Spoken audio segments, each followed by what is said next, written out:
था क्या? किसी ने जल मांगा था कि आपसे? पुजारी जी ने कहा कि हाँ, एक बालक ने मेरे वस्त्र छी लिए और मुझसे पानी मांग रहा था, तो मैंने कहा इसने मुझे छू लिया, अब दोबारा स्नान करना पड़ा, तो गुस्सा आया, एक लगा दिया। तो कहा कि एक तो उसके बदले में लगा, वो कोई और नहीं, स्वयं हमारे रसिक बिहारी ही तुमसे जल मांगने के लिए गए थे। और दूसरा चांटा इसलिए लगाया क्योंकि आज भगवान की सेवा में तुमसे चूक हो गई। बोले क्या? कहा तुम भगवान के लिए पंखा झलने के लिए बिठाया था या तुमको सोने के लिए बिठाया था? आज तुम सेवा करते करते सो गए थे क्या? हाँ, नींद तो थोड़ी लगी थी प्रभु। कहा इसलिए 2 चांटा तुम में लगे हैं। तब वो पुजारी जी भगवान के चरणों में गिर गया, प्रभु मुझे क्षमा कर देना, मुझसे बहुत बड़ी भूल हो गई। मैं तो अपनी तनख्वाह के हिसाब से नौकरी कर रहा था, लेकिन आज आपने मुझे सच्ची भक्ति का 2 चांटा लगा करके वरदान दे दिया। अब आज से मैं आपके चरणों का प्रेमी बन गया और मैं अब ये चरण छोड़ करके कहीं नहीं जाऊंगा। कहने का तात्पर्य ये है प्रिय भगवत प्रेमियों, भगवान जिस पर कृपा करना चाहते हैं ना, जीव पर किसी न किसी रूप में आकर के कृपा कर ही देते हैं। लेकिन भगवान के लिए होशियार नहीं, भगवान के लिए हम सरल बन जाएं तो भगवान हमसे दूर नहीं है। ब्रजवासियों का ये प्रेम ही तो था, जो प्रेम को देख करके भगवान ने ब्रज में अवतार धारण किया है। श्री सुखदेव जी कहते हैं, राजन परीक्षित ब्रज में भगवान को अवतार है गयो, पूरे ब्रज में आनंद छायो है, सारे ब्रजवासी भगवान को उत्सव मना रहे हैं।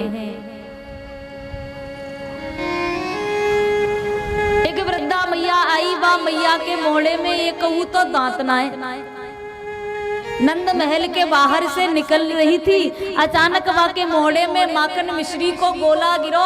वाने पहले तो अपने मोहड़े को खूब चाटो, फिर पूछवे लगी, अरे मेरो मोहड़ो काहे के ताई मीठो है रहो? अरे अरे मैया, नंद के लाला भयो है। कहा कही लाला भयो है, तब तो मैं हूँ नाचूंगी। और वो 80 साल की मैया हूँ ठुमका लगावे लगी। ब्रज में 1 नहीं 2 नहीं 6 महीने तक भगवान का उत्सव मनता रहा। कितने महीना? 6 महीना तक। तो हम लोग 6 महीना तक तो मना नहीं सकते, 2 दिनों तक तो मना ही सकते हैं ना। तो कौन कौन भगवान के उत्सव में दोबारा शामिल होना चाहते? जरा ऊपर हाथ तो करें। अरे वाह, सब मनाएंगे। एक बार जोरदार तालियां हो जाए आपको अपने लिए। ओ कन्हैया झूले वाली नानक होली लोटा दी,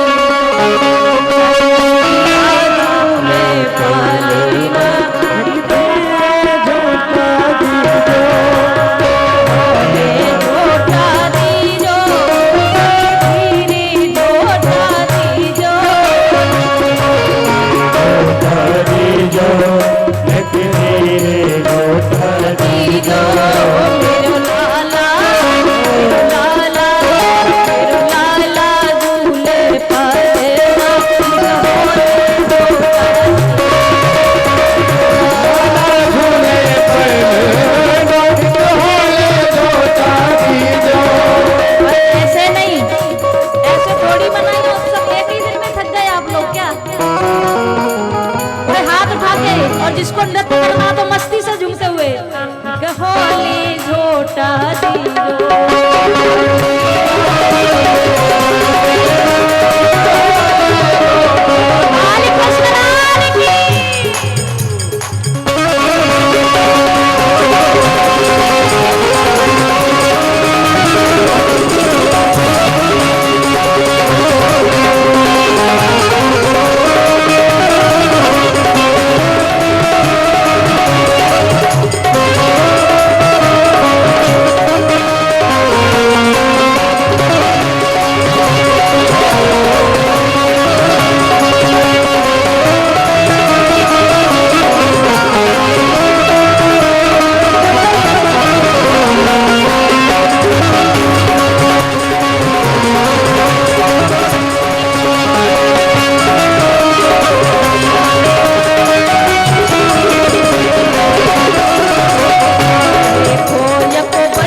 क्या? लग रहा आप लोग उत्सव मना रहे हैं, ऐसा लग रहे हो कहो कि हड़ताल में आके बैठ गए हो ऐसा। रे चंदन को जको बनोरी वाले चंदन को जको बनोरी वाले चंदन को जको बनोरी वाले समके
नाथे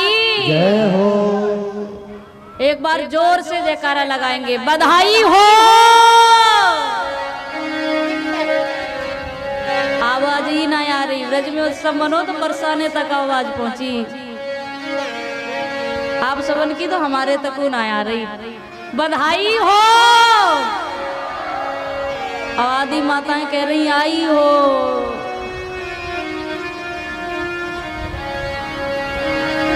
बधाई हो, और पीछे वाले बाबा कह रहे सगाई हो। अभी तो जन्म भयो है, अभी सगाई नहीं होनी, कल होगी सगाई तो लाला की। आज ब्रज में आनंद ही आनंद छायो है, जो रस वरस रयो वृंदावन, सो रस तीन लोक में नाय। श्री सुखदेव जी कहते हैं राजन, सब उत्सव मना रहे हैं, लेकिन आज या उत्सव में रोहिणी मैया नहीं आई। क्यों? क्योंकि रोहिणी मैया के कि जो पति हैं वो जेल में हैं और पति के जीवन में संकट आवे तो माताओं को सज धज करके रहनो शोभा नाय देवे, मांगलिक कार्य में जानो शोभा नाय देवे। ये सोच करके रोहिणी मैया आज उत्सव में नहीं गई, घर में ही बैठी बैठी लाला को उत्सव मना रही है। अचानक नंद बाबा ने कही, अरे या उत्सव में सब दिख रहे लेकिन रोहिणी तो कहीं दिख ही ना रही। अरे हाँ, चौकी याद दिलाई है। तब मैया यशोदा रोहिणी बहन को बुलावे के ताई गई हैं। रोहिणी चमहा भागा नंद गोपाभिनंदिता व्यचरज दिव्यवासः स्त्रकंठाभरणभूषितः। रोहिणी मैया ने विचार कियो सज धज करके रहनो, ये संसार को नियम है। आज जगत के परब्रह्म ने अवतार लियो है, मैं चलूं और उत्सव मनाऊं चल करके। नंद बाबा जितनो लुटाते जा रहे हैं उतनो धन ना जाने नंद भवन में कहां से आ रहे हो है। ऐसा लग रहे हो जैसे नंद भवन में स्वयं कुबेर भगवान ने डेरा डाल लियो हुए। नंद कछु इतनो जो दियो घनश्याम कुबेरहु की मति बोरी, देखत ही सब लुटाई दियो न बची बचिया छचिया न पिछोरी। जितनो लुटाओगे आप भगवान के उत्सव में। हमारे ब्रज में तो महाराज लुटाते लुटाते संतों को यही भान नहीं रहता कि क्या लुटा रहे। कोई कोई तो ऐसे संत महापुरुष होते हैं जो भगवान की कथा कराने जो पहने होते वो सब फेंक देते और पता नहीं लगता कि कहां से आता है धन। क्योंकि जो भगवान के उत्सव में उत्साह से भगवान के उत्सव में शामिल होते हैं उनके जीवन में मंगल ही मंगल भगवान करते हैं। आज नंद भवन में धन जाने कहां से आ रहे हो, मालूम ही ना पड़ रही। और उत्सव मनते मनते 6 दिन है गए। अचानक काहू ने नंद बाबा के कान में कही, अरे बाबा तू तो उत्सव मनाने में लगो भयो है और भूल गयो कि तोकू कंस को वार्षिक करहु देवे के ताई जानो। अरे हाँ, चौकी याद दिलाई भैया। नंद बाबा कंस को वार्षिक कर देवे के ताई आए हैं। वसुदेव जी को एक दिन के लिए कारागृह से ये दुष्ट ने छोड़ा था। आज नंद बाबा पहले वसुदेव जी से मिले हैं, दोनों एक दूसरे के गले मिले हैं और गले मिल करके नंद बाबा ने आज वसुदेव जी से कही, मित्र बड़े कष्ट की बात है। मैंने सुनी कि तुम्हारे 6 पुत्र भय दुष्ट ने एक एक करके सवन को मार दियो।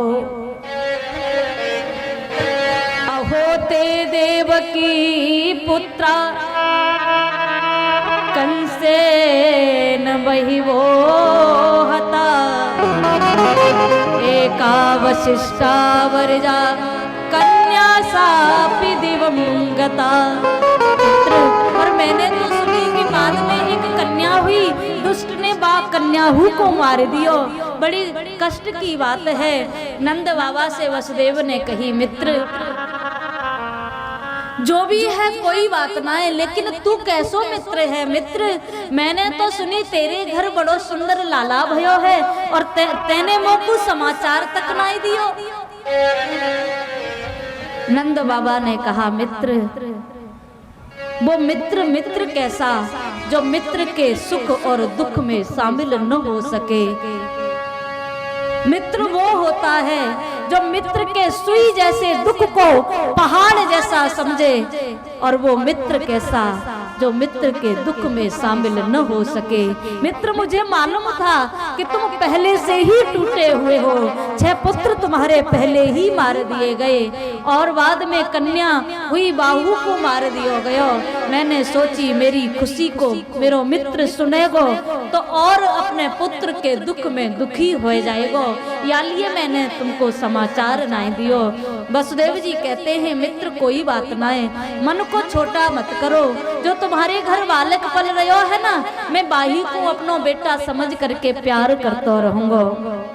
अब देखिए वसुदेव जी स्पष्ट नहीं कह रहे कि जो तुम्हारे घर में लाला पल रहे हो वो मेरो ही है। वसुदेव जी यहाँ बात घुमा करके कह रहे कि कोई बात ना है मित्र, मैं जो तुम्हारे घर में बेटा पल रहे हो है ना, बाही को अपनो छोटो वालो बेटा समझ करके प्यार करता रहूंगो। कोई बात ना है मित्र, वो तुम्हारो ही तो है, तुम सबन के आशीर्वाद से ही तो मिलो है। आज वसुदेव जी ने सोचा अरे मैं तो इनके घर अपनो लाला सुरक्षा की ताई छोड़ के आयो और जी यहाँ घूम रहे हैं, मेरे लाला पे कोई संकट ना आ जावे, या लिए मित्र तुम जाओ, मोकू लग रहे हो है कि गोकुल में कछु अमंगल है वे वालो है। वाके बाद नंद बाबा आज कंस से मिले हैं, वार्षिक कर दियो है। वाके बाद कही अरे महाराज मेरे घर मैं आपके ताई बधाई लेके आयो हूँ। काहे बात की बधाई? कहा मेरे घर सुंदर लाला भयो है और तुम मेरे लाला को जी आशीर्वाद दियो कि मेरो लाला चिरंजीवी होवे। अब कंस को कहा मालूम ही ये नंद को छोरा ही आगे चल के आपको काल बनेगा। कंस ने खूब आशीर्वाद दियो, अरे नंद तेरो लाला चिरंजीवी होवे, 1000 वर्ष जीवे, तेरे लाला को कोई ना मार सके, खूब आशीर्वाद दे दियो है। और आज नंद बाबा वार्षिक कर दे के चले हैं। बाकी बाद में आज इधर कंस ने आपातकालीन सभा को बुलायो है और उस सभा में बहन पूतना को बुलायो। अरे बहन मोकू मारवी वारो ब्रज में बड़ो है रहो है और मैं नहीं चाहता कि वो बड़ो है कि मेरो काल बने, या लिए वाकू अब ही समाप्त कर दियो जाए। प्रेम से बोलो जय श्री कृष्ण। पूतना कहवे लगी भैया समझो आज तुम्हारो कार्य पूरा है गयो, कोई ना रोक सकेगो। अरे तेरो ऐसो विकराल स्वरूप है और राक्षसन को शरीर हमारे जैसे थोड़ी हो गए, हम लोगन जैसे, वो तो खूब लंबे तगड़े हो गए। कंस कहवे लगो कि तेरे 2-2 इंच के दांत, बड़े बड़े दांत दिख रहे, इतना विकराल स्वरूप तो को गोकुल में घुसवे कौन देगो? कोई बात ना है, मैं स्वरूप बदल करके चली जाऊंगी। जो काम भाइयों से नहीं हो तो होए ना, माताओं को सौंप देना। कहीं जानो होए ना तो महाराज ऐसे सजती सवरती है कि 2-2 घंटा तक सजती रहती, कोई ब्यूटी पार्लर जामे, कोई ब्यूटी पार्लर जामे। और आज पूतना वैसे बदल करके लंबो सा घूंघट लगा के चली है। घूंघट में बड़े बड़े काम बन जामे।